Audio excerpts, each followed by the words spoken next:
সকাল থেকেই আকাশে কালো মেঘের আনাগোনা শুরু হয়েছিল। দুপুর হতে না হতেই চারদিক অন্ধকার হয়ে এলো। 5 তলার উপর বাতাসের জোরটা বেশি। সজল হাওয়ায় পর্দাগুলো মেঝের সঙ্গে প্রায় সমান্তরাল হয়ে উঠতে লাগলো। বিথি খাওয়া শেষ করে টেবিল তুলে মৌরি মুখে দিয়ে বসবার ঘরে এসে ওর প্রিয় রকিং চেয়ারটায় বসলেন। এই সময় টিভি দেখতে ইচ্ছে করছিল না, তাই পাশের টেবিলের উপর রাখা রেডিওটা চালিয়ে দিলেন। শুনলেন কে যেন গাইছে নীলাঞ্জন ছায়া।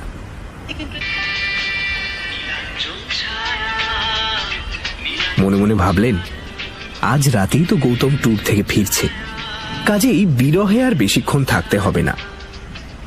গানটা ভালো করে শোনবার জন্য চোখ বুজে শরীরটা এলিয়ে দিলেন বিথি। শুনতে শুনতে ওর সমস্ত দেহ মনে এক তৃপ্ত প্রশান্ত মধুর অনুভূতি আস্তে আস্তে ছড়িয়ে পড়তে লাগলো।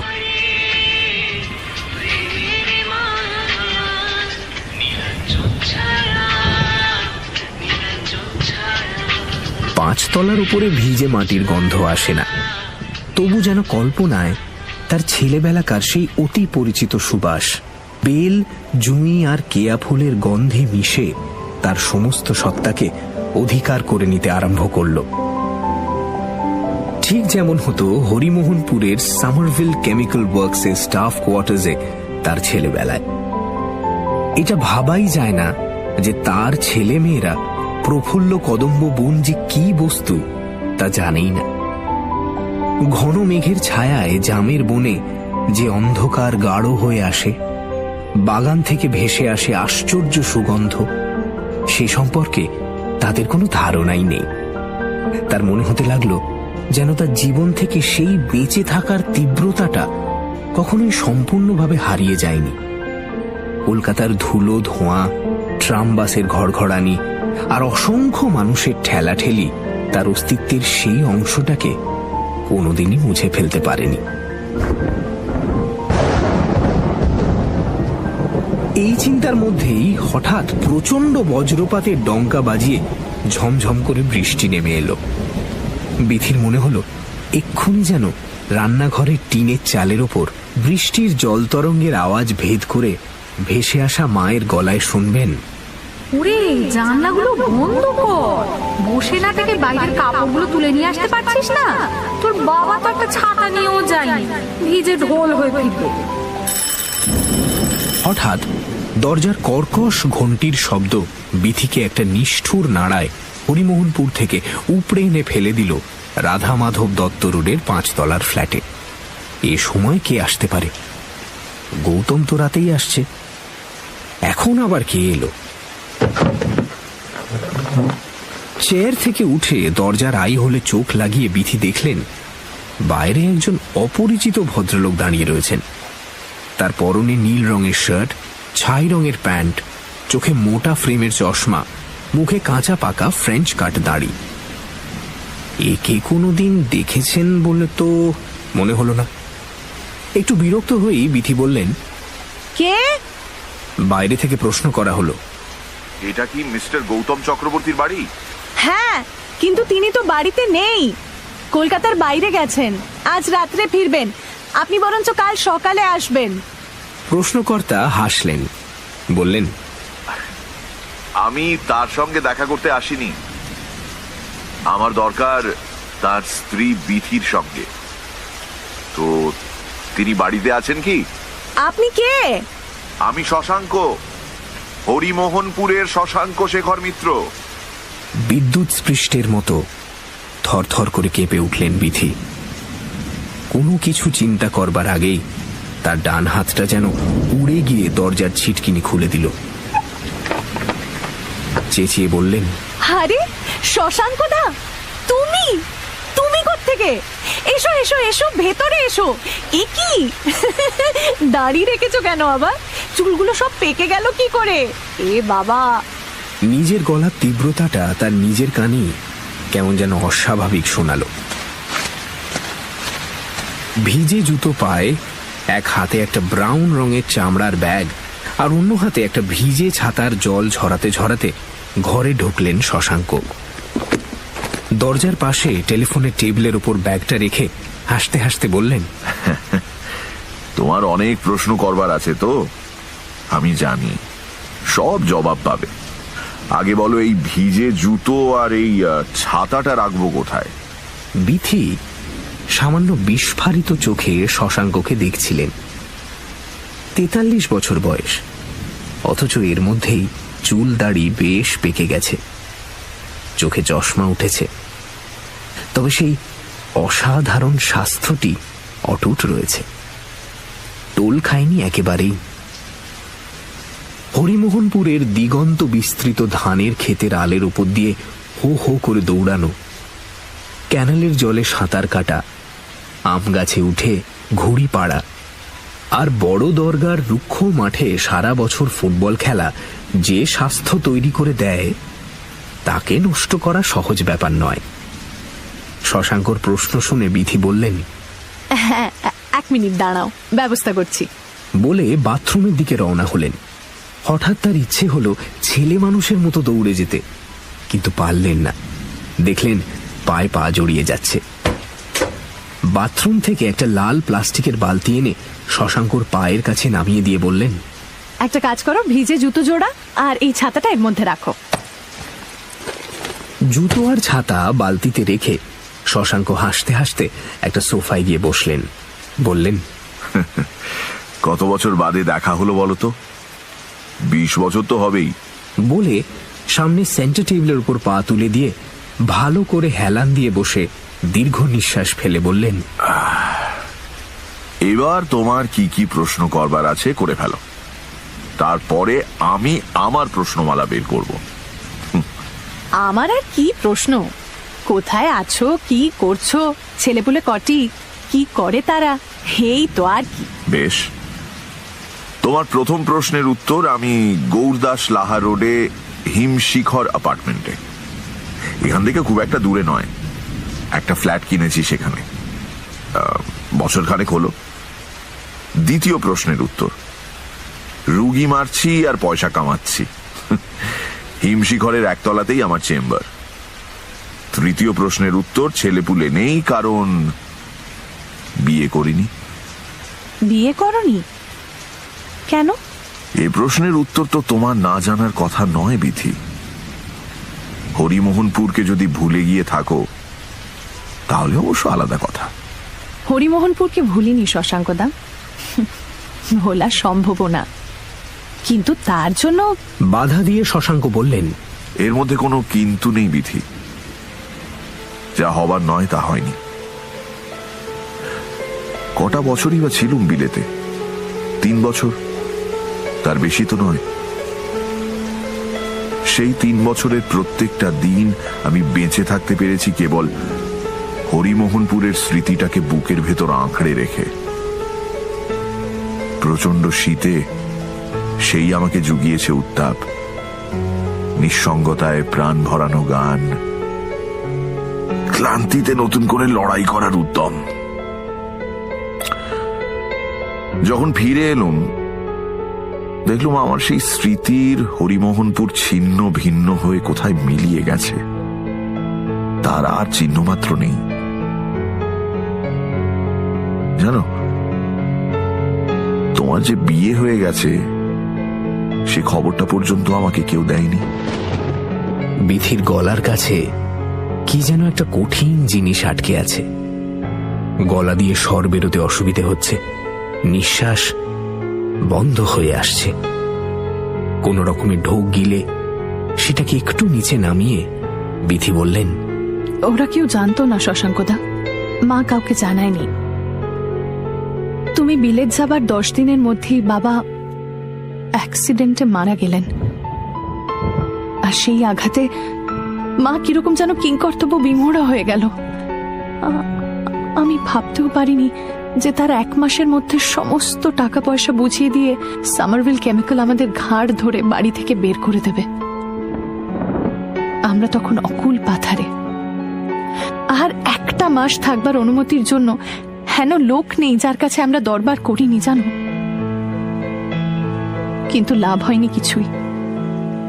কেউ এগিয়ে এসে একজন সামান্য সুপারভাইজারের স্ত্রী আর মেয়েকে সাহায্যের হাত বাড়ানোর প্রয়োজন মনে করেনি। এমনকি কিছু বাড়তি মালপত্র কয়েকদিনের জন্য রাখার দায়িত্ব পর্যন্ত কেউ নিতে চায়নি। ফলে মালপত্র নিয়ে আমরা যখন হাওড়া স্টেশনে এসে নামলাম, তখনও জানি না কোথায় গিয়ে উঠব। সেই রাগে মা হরিমোহনপুরের সঙ্গে সমস্ত সম্পর্ক ত্যাগ করেছিল। আমি এরকমই কিছু অনুমান করেছিলাম, কিন্তু তোমার যখন বিয়ে ঠিক হলো তখন তুমি একবার হরিমোহনপুরে আমার বাবা মার কাছে গেলে না কেন? গিয়েছিলাম শশাঙ্কদা, গিয়েছিলাম। সব লাজ লজ্জা বিসর্জন দিয়ে গিয়েছিলাম। ওরা আমার সঙ্গে খুবই সস্নেহ ব্যবহার করেছিল, কিন্তু তোমার ঠিকানা দেয়নি। বলেছিল হারিয়ে গেছে। এরপর আমার আর কিছুই করবার ছিল না শশাঙ্কদা, কিচ্ছু করার ছিল না।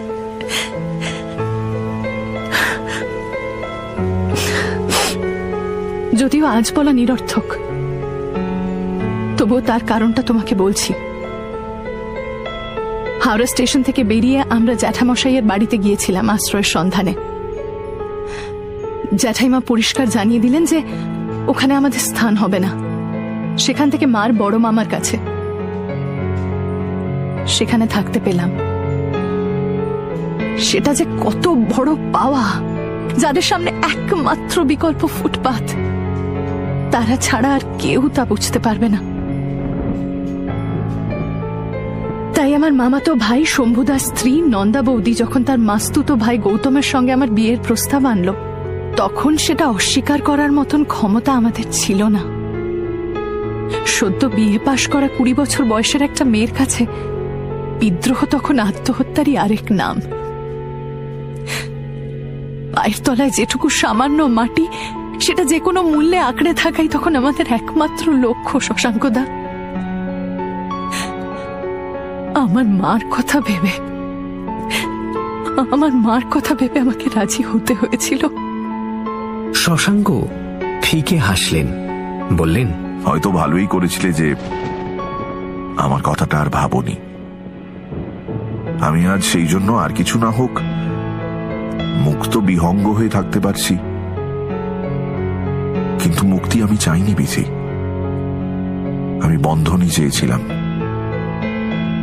সেই সোনার খাঁচাটার সন্ধানে বিলেত থেকে ফিরে পাগলের মতো কলকাতার রাস্তায় রাস্তায় ঘুরে বেরিয়েছি। কত লোকের কাছে অশ্রাব্য গালিগালাজ শুনেছি, কত জায়গায় মার খেতে খেতে বেঁচে গেছি, তবু সেই খোঁজা তো আজও বন্ধ হলো না।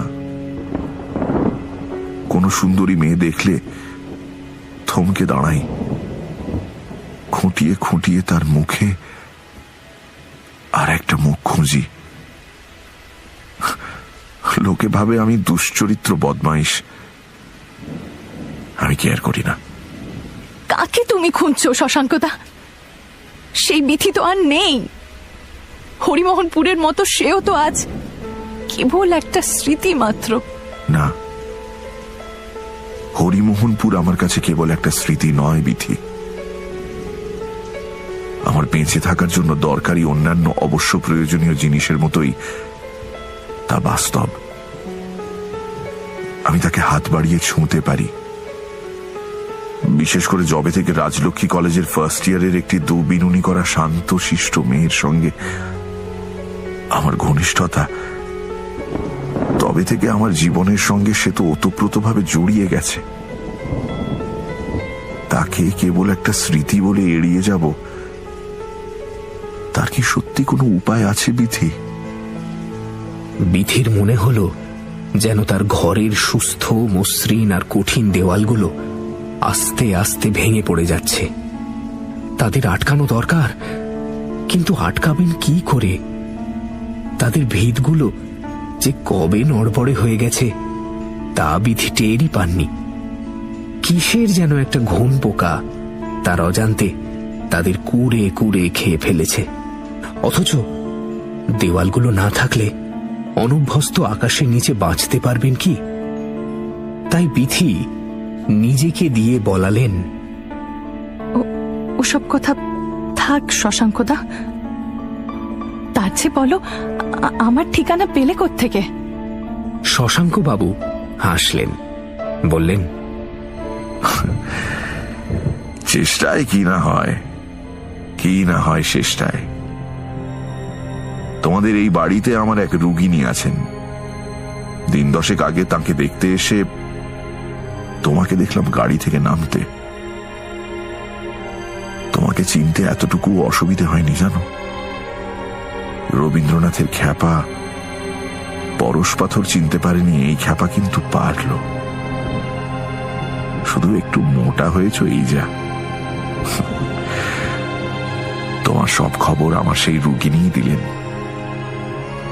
তোমার গৃহকর্তার বদলির চাকরি, এতদিন বাইরে বাইরে কাটিয়ে বছর খানেক আগে এসেছেন কলকাতার হেড অফিসে। কি তাই তো? তার রিটায়ারমেন্টের আগে এটাই বোধহয় শেষ পোস্টিং।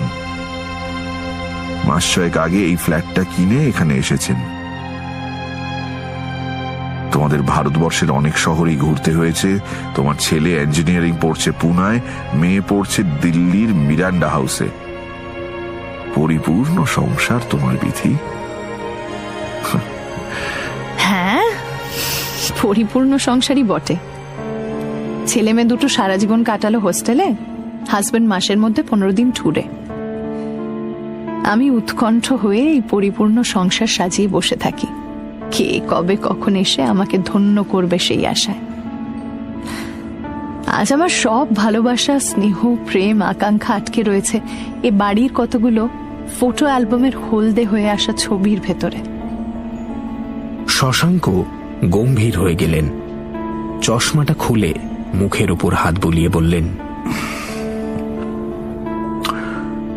জানো বিধি, আমি চিরকাল ভাবতাম, এখনো ভাবি, যে তোমার আর যাই কিছু প্রাপ্য হোক না কেন, সেটা অন্তত নিঃসঙ্গতা নয়। অনেকে হয়তো তোমাকে জানে সুন্দর, শান্ত, গম্ভীর আর অন্তর্মুখী বলে, কিন্তু আমি জানি, হ্যাঁ আমি জানি, তোমার মধ্যে ছটফট করে বেড়াচ্ছে একটা পাগলা ঘোড়া। বেড়া ভেঙে মুক্ত মাঠের ওপর বেরিয়ে এলে তার উদ্দাম উল্লাস আর হৃষ্ট রেশা আমি যে আজও শুনতে পাই বিধি। বিধির সমস্ত শরীর যেন অবশ হয়ে আসতে লাগলো। অতীতের তীর থেকে ভেসে আসা ঝরা ফুলের কান্নায় তার 2 চোখ জলে ভরে এলো। আপ্রাণ চেষ্টা করেও তা ঠেকাতে পারলেন না। একটু সামলে নিয়ে কোন রকমে বললেন, যা হারিয়ে যায় তাকে আগলে বসে থেকে কি লাভ শশাঙ্কদা? আজ তুমিও কি নিঃসঙ্গ নও? আমিও তো জানি যে তোমার ওই শিক্ষিত, সভ্য, ভদ্র, পরিচ্ছন্ন ওপরের খোলসটার ভেতর একটা আদিম, বন্য, হিংস্র মানুষ লুকিয়ে রয়েছে, যে সবকিছু নিষ্ঠুরভাবে কেড়ে নেয়, ভাসিয়ে নিয়ে যায় বাঁধ ভাঙা বন্যার মতো। আজ তো সে সবই পুরনো কথা। যে লতার গোড়াটাই কাটা গেছে, তাতে কি আর ফুল ফুটতে পারে? আমার নিঃসঙ্গতার কথা বাদ দাও, সেটা ভেতরের, তাকে ছোঁয়া যায় না। আমার তো কাজ আছে, বাইরের পৃথিবীটা আছে। অথচ তোমার একাকিত্বটা যেন তোমাকে চারদিক থেকে ঘিরে রয়েছে। তোমার ভেতরের পাগলা ঘোড়াটাকে সে তো কিছুতেই বাইরে আসতে দেবে না। জানো বিধি, ওই বুনো লোকটা যদি সেই ঘোড়াটাকে পেত, তবে সে হুঙ্কার করে আকাশ ফাটিয়ে বলতো, সবাই সাবধান, ঘূর্ণিঝড়ের মতো আমরা আসছি। তোমরা আমাদের অভ্যর্থনা না করতে পারো, অগ্রাহ্য করতে পারবে না।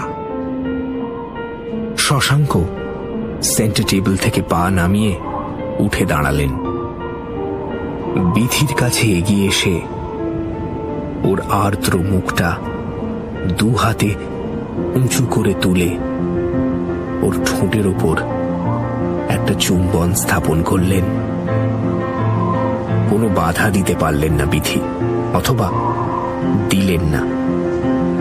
ব্যাপারটা আকস্মিক হলেও তার মনের অনেকটা গভীরে বোধহয় অপ্রত্যাশিত ছিল না। কিছুক্ষণ বাদে একটু সরে গিয়ে জানলার সামনে গিয়ে দাঁড়ালেন শশাঙ্ক। যেন বৃষ্টির দৃশ্য দেখতে দেখতে বললেন,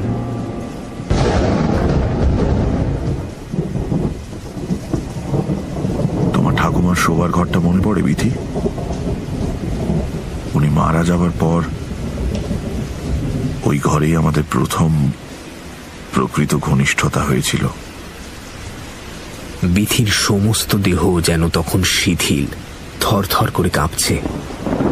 অত্যন্ত ক্ষীণ কণ্ঠে বললেন, মনে পড়ে শশাঙ্কদা? ওই যে তুমি প্রশ্ন করলে না যে লতার গোড়াটাই কাটা গেছে, তাতে কি আর ফুল ফুটতে পারে? তার উত্তর হলো পারে। সেটা মনের ব্যাপার, বাগানের নয়। আসল কথা কি জানো, আমাদের মনটা ওই শোবার ঘরের মতো। সেখানে সব অসম্ভবই সম্ভব হয়। আমরা বন্ধ দরজার বাইরে একরকম, ভেতরে বোধহয় একেবারেই অন্যরকম। একটা নার্ভাস আনাড়ি ছেলে তার নিজের মধ্যে খুঁজে পায় তার অন্তর্গত দুর্দমনীয় পৌরুষকে। এর মধ্যে কোনটা যে আসল রূপ তা আমি জানি না বিথি। বোধহয় দুটো মিলেই আমাদের বেঁচে থাকা। তবে একটা ব্যাপার বড় অদ্ভুত, শোবার ঘরের বাইরে বিশাল পৃথিবীতে আমাদের আনাগোনা একটা নিতান্ত ছোট্ট গণ্ডির ভেতর। অথচ দেখো, ওই চার দেয়ালের মধ্যে আমরা সীমাহীন আকাশটাকে টেনে নামিয়ে আনতে পারি সমুদ্রের উচ্ছ্বাস, বসন্তের সুগন্ধ, অথবা মৃত্যুর প্রশান্তি। কি বিধি, পারি না। আমি আর পারি না শশাঙ্কদা, আমি আর পারি না। আমার আকাশ, সমুদ্র, বসন্ত এসব আর নেই। যা আছে সেটা শুধুই ক্লান্তি। এটা ঠিক নয় বিথি, এটা ঠিক নয়। আমিও এতদিন এরকম কথাই ভাবতাম। মনে হতো সব বুঝি শেষ হয়ে মিলিয়ে গেছে। কিন্তু আবার তোমাকে দেখে পর্যন্ত মনে হচ্ছে এই ক্লান্তিটা মিথ্যে। তাদের বয়স যাই হোক না কেন, দুটো তারার সংঘর্ষে সারা আকাশ জুড়ে আলোর স্ফুলিঙ্গ ছড়িয়ে পড়বেই। দুটুকরো কাঠের ঘষায় দাবানল জ্বলে উঠবে। এসো বিথি, এসো এসো এসো। এই প্রাণহীন, হৃদয়হীন, দিনগত পাপক্ষয়ের মধ্যে আবার আমরা হরিমোহনপুরের একটা বর্ষণমুখর দিনকে ফিরিয়ে নিয়ে আসি। বিথি বিথি শুনেছিলেন যে রেল লাইনের উপরে দাঁড়িয়ে থাকা কোনো লোক যখন একটা ইঞ্জিনকে তার দিকে ছুটে আসতে দেখে, তখন নিশ্চিত মৃত্যু জেনেও সে অসহায়ভাবে অনড় হয়ে দাঁড়িয়ে থাকে। পালাতে চাইলেও পালাতে পারে না। তার মনে হতে লাগলো যেন ঠিক সেই রকম কোনো সুদূর দিগন্তে বিলীন হয়ে যাওয়া রেল লাইন দিয়ে অনেক কষ্টে তৈরি করা নিরাপদ অন্ধকার ভেদ করে তার প্রথম যৌবনের এক তীব্র জ্বালা চোখ ধাঁধানো আলো জেলে ভয়ঙ্কর গতিতে তার দিকে ছুটে আসছে। তিনি জানেন ওই আলোর মধ্যে তিনি ছিন্ন ভিন্ন হয়ে যাবেন। তবু পালাতে পারছেন না তো। তিনি কি পালাতে চান? অস্বীকার করতে চান ওই চোখ অন্ধ করে দেওয়া আলোটাকে? সেই বিচারে যাওয়ার আগে তার রক্তের ভেতরে মিশে থাকা হাজার বছরের সংস্কার তাকে দিয়ে বলালো, তা হয় না শশাঙ্কদা, এটা অন্যায়, অনুচিত। আমরা যে পাল্টে গেছি সেটা তো অস্বীকার করা চলে না। ন্যায় ন্যায় অন্যায় বা উচিত অনুচিতের কথা আমাকে বলো না বিধি। আমরা যেদিন ঘনিষ্ঠ হয়েছিলাম সেদিন ওসব কথা বিবেচনা করিনি, আজ কেন করতে যাব? পাল্টে গেছি নাকি আমরা? আমার ডান কাঁধে 5টা সেলাইয়ের দাগ আছে, তোমার মনে পড়ে? কই, সেটা তো পাল্টায়নি। আমাদের বুকের ভেতরে ভালোবাসা, সাহচর্য আর সুখের জন্য যে উজ্জ্বল বাসনাটা ছিল সেটা পাল্টেছে। আর সমাজের প্রতি কর্তব্য, যা সত্যি, যা একান্ত অবশ্যম্ভাবী, তাকে অস্বীকার করাটা মূর্খতা, কর্তব্য পালন নয়। এসো বিধি, চলো আমরা তোমার শোবার ঘরে যাই। আমি দরজাটা খুলে রাখবো, তোমাকে আসতে হবে, আসতেই হবে, আসতেই হবে তোমাকে। আর দেরি করো না বিধি, বিধি এসো। শশাঙ্ক দীর্ঘ এবং দৃঢ় পদক্ষেপে শোবার ঘরে গিয়ে ঢুকলেন। দরজাটা খুলে দিলেন হাট করে। বিধি নিজেকে আটকে না রাখার আপ্রাণ চেষ্টায় চোখ বুজে তার কম্পিত শরীর আর মনকে আয়ত্তে আনার চেষ্টায় নিজেকে ব্যাপৃত করলেন। হঠাৎ আবার একটা দীর্ঘ কর্কশ ঘণ্টির শব্দে চমকে চেয়ার ছেড়ে উঠে দাঁড়ালেন বিধি। তার বুকের ভেতরে একটা ভয়ঙ্কর আতঙ্ক ধড়ফড় করে উঠল। এবার নিশ্চয়ই গৌতম।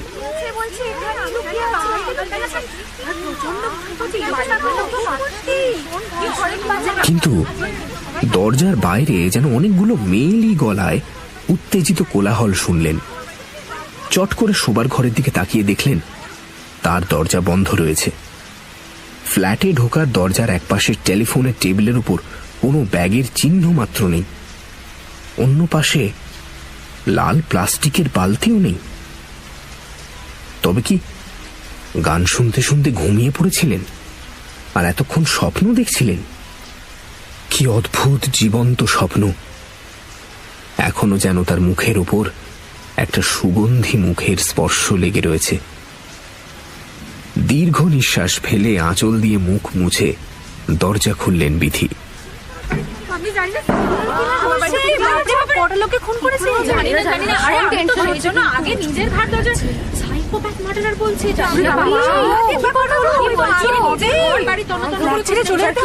করিডোরে 5 তলার যাবতীয় ফ্ল্যাটের মহিলাদের উত্তেজিত জটলা।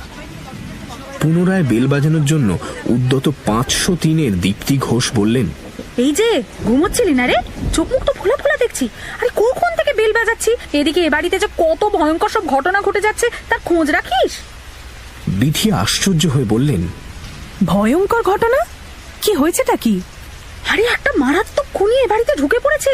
এক গাদা পুলিশ সারা বাড়িটা ঘিরে ফেলেছে। এখন প্রত্যেক ফ্ল্যাটে ফ্ল্যাটে ঢুকে তল্লাশি চালাচ্ছে। 506-এর আলপনা মৈত্র চোখ গোল গোল করে বলল, হ্যাঁ গো, লোকটা নাকি সাইকোপ্যাথিক মার্ডারার। আমার ননদ একটু আগে কলেজ থেকে ফিরেছে, নিচে থেকে শুনে এসেছে। এই কথার মধ্যে ভিজে ছাতা ঝাড়তে ঝাড়তে লিফট থেকে বেরোলেন 508-এর রণদেব হাজরা। বছর 2 হলো চাকরি থেকে অবসর নিয়েছেন। বেরিয়েই ভিড় দেখে বললেন, এ কি, আপনারা সবাই এখানে দাঁড়িয়ে রয়েছেন কেন? যান যান, যে যার ফ্ল্যাটে চলে যান, এক্ষুনি পুলিশ এসে পড়বে। আলপনা বলল, যাচ্ছি যাচ্ছি মিশমশাই, তবে আগে শুনি আপনি নিচের থেকে কি শুনে এলেন। তিস্তা বলল লোকটা নাকি সাইকোপ্যাথিক মার্ডারার। আমি নিচে ডিটেকটিভ ডিপার্টমেন্টের 2জন অফিসারের কাছ থেকে যা শুনে এসেছি বলছি। ভিড়টা রণদেবের চারদিকে ঘন হয়ে এলো।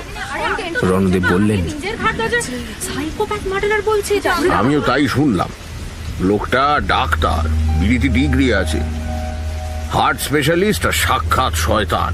রুগীদের বাঁচানোর চেয়ে মারার দিকেই তার ঝোঁকটা বেশি। অন্তত 2জন রুগী আর 6জন রুগী নিয়ে, যারা সঙ্গে কাউকে না নিয়ে একা তার হিমশিখর অ্যাপার্টমেন্টের চেম্বারে গিয়েছিলেন, তারা নাকি নিখোঁজ। এদের সকলেরই জীবনের ইতিহাস আবার এমনই যে ডাক্তার দিব্যি তার আড়ালে আশ্রয় নিয়ে বেঁচে গেছে। সে নাকি মিষ্টি মিষ্টি কথা বলায় মহা ওস্তাদ। এদের দুর্বলতার সুযোগ নিয়ে ভুলিয়ে ভালিয়ে যখন চেম্বারে কেউ নেই, নিয়ে এসে খুন করেছে। পরে তাদের কয়েকজনের মৃতদেহ কলকাতার বাইরে বিভিন্ন জায়গায় পুলিশ আবিষ্কার করে। এর প্রথম স্ত্রীও নিখোঁজ। ডাক্তার বলছে সে নাকি তার প্রেমিকের সঙ্গে পালিয়েছে, তবে পুলিশের ধারণা অন্যরকম। 2 নম্বর স্ত্রী আর তার মাকে তো একেবারে গলাকাটা অবস্থাতেই পাওয়া যায় নৈহাটি স্টেশনের রেল লাইনের ধারে, কিন্তু ডাক্তার এমন অকাট্য অ্যালিবাই তৈরি করে যে পুলিশ তাকে ছুঁতেই পারে না। 3 নম্বরটা শুনলাম নাকি এখনো টিকে আছে। আজ সকালে বেটা একজন রুগিনীকে চেম্বারে নিয়ে তাকে ধর্ষণ করেছিল, পরে অবশ্যই তাকেও হারিয়ে যেতে হতো। তা সেই সময় একজন ইলেকট্রিশিয়ান ঘটনাটা দেখে ফেলে। সে গিয়ে সেই কমপ্লেক্সের সবাইকে জানায়, সঙ্গে সঙ্গে পুলিশকেও খবর দেওয়া হয়। দীপ্তি বললেন, তো ওখান থেকে সবাই মিলে আমাদের এখানে চলে এলো কি করে? যত ঝামেলা। আরে আগে শুনুন তো, ডাক্তার বিপদ আঁচ করে ফেলে। পুলিশ তো অনেকদিনই তককে তককে ছিল, তারা হুড়মুড় করে এসে পড়ে দেখে এসে গাড়ি নিয়ে পালাচ্ছে। তারাও তখন তার পেছনে ছোটে। লোকটা তখন উপায়ান্ত না দেখে এখানে ঢুকে এসে গাড়ি থেকে নেমে বাড়ির ভেতর চলে যায়। পুলিশও সঙ্গে সঙ্গে বাড়ি ঘেরাও করে ফেলে, তার সব পালাবার রাস্তা বন্ধ করে দেয়। অতএব এমন ইঁদুর কলে পড়ে লোকটা এখনো যে এ বাড়িতে আছে তাতে কোনো সন্দেহ নেই। কাজে আপনাদের কর্তব্য হলো নিজের নিজের ফ্ল্যাটে গিয়ে পুলিশের অপেক্ষা করা, আর যতক্ষণ না তারা আসছে ততক্ষণ দরজা বন্ধ করে রাখা। বুঝেছেন? এবার যান যান, আর ভিড় বাড়াবেন না, যান। কোনোদিন আমাদের পাড়াতে দরজা বন্ধ করে রাখছে, আমি তোকে বলছি সবাইকে। ঠিক এই সময় সিঁড়িতে অনেকগুলো ভারী জুতোর আওয়াজ পাওয়া গেল। মুহূর্তের মধ্যে করিডোর ফাঁকা হয়ে গেল। কেবল তার ফ্ল্যাটের খোলা দরজার সামনে স্তম্ভিত বিথি প্রস্তর মূর্তির মতো দাঁড়িয়ে রইলেন। উদ্যত রিভলভার হাতে একজন পুলিশ অফিসার সিঁড়ি দিয়ে উঠে এলেন, সঙ্গে তার 3 জন রাইফেলধারী কনস্টেবল। সামনেই বিথিকে দেখে তড়বড় করে বলে গেলেন, ম্যাডাম, আপনার ফ্ল্যাটে কি ব্লু শার্ট আর গ্রে ট্রাউজার্স পরা, মাথায় কাঁচা পাকা চুল, মুখে সেই রকম ফ্রেঞ্চ কাট দাড়ি, চোখে চশমা আর হাতে ডাক্তারের ব্যাগ নিয়ে শশাঙ্ক শেখর মিত্র বলে কোনো লোক একটু আগে এসে ঢুকেছে? নিঃশব্দে ভাবলেশীন মুখে যন্ত্রচালিতের মতো হাত তুলে তার শোবার ঘরটা দেখিয়ে দিলেন বিথি।